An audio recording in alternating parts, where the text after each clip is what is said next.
Van Til's going to give us quick but profound snapshot looks at the attributes of God, beginning with the incommunicable attributes and then moving to the communicable attributes. Now, he's a faithful follower and at times critic of Herman Bavinck, and he's going to end up saying some things that make it clear that the communicable and incommunicable need to be taken together. Mm-hmm. And he's going to speak more explicitly later on as to method. How do we arrive at these attributes by way of revelation?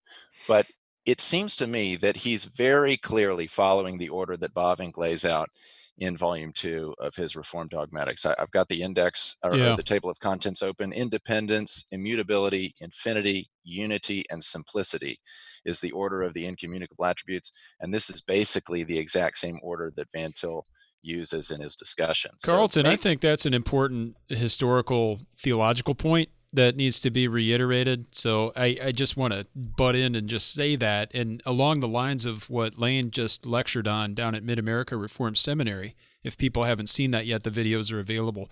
Lane did a 2-lecture series on Van Til's Trinitarian theology, Reformed or Revisionist, in which he demonstrated much of Van Til's sources. Van Til's leaning upon Bavinck and others explicitly. And for us, if we don't know Dutch, Bavinck was introduced to the world other than Our Reasonable Faith, which has now been, reworked and published under its more faithful title, The Wonderful Works of God in English.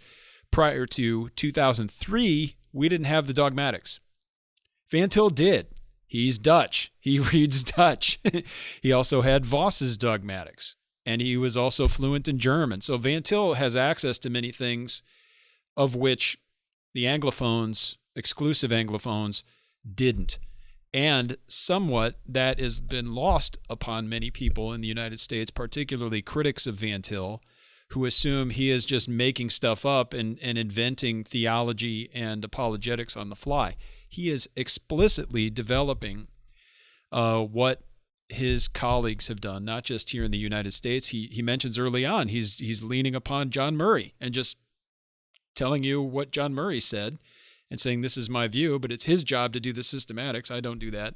As well as in the background, very clearly leaning upon Bavinck and Vos. That's not an imposition of Bavinck and Vos fans imposing it on Van Til after the fact. It's an historical point that helps us understand what Van Til was doing in the first place. yeah, I think that's really good, Camden.